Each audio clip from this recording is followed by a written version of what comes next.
मुझे याद है इस व्यापारी पर लगभग इतने ही पैसे निकले थे। उस समय देश का सभी मीडिया परिवार ये कह रहा था कि इत्र व्यापारी पर जो पैसा निकला है वो समाजवादियों का है। आज तो सच्चाई पता होगी किसका पैसा था।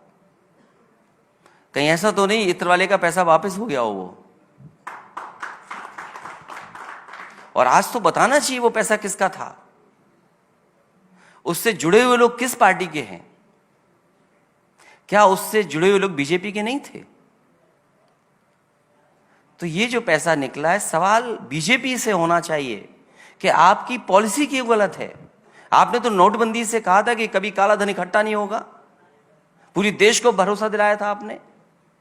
तो ये नाकामी किसकी है? ये नाकामी बीजेपी की है कि किस कारण लोग काला धन इकट्ठा कर रहे हैं। किसी पॉलिसी के तहत तो हो रहा होगा, ये किसी पॉलिसी का ही तो उल्लंघन हो रहा होगा।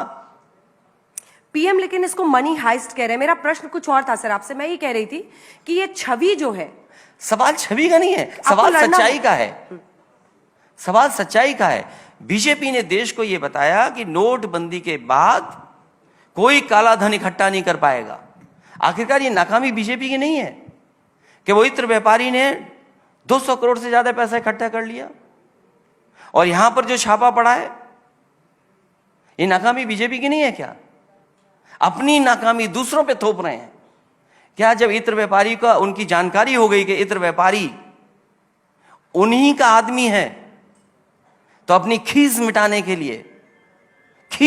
के लिए समाजवादियों के घर पे छापा मारा था कि नहीं मारा था? क्या मिला?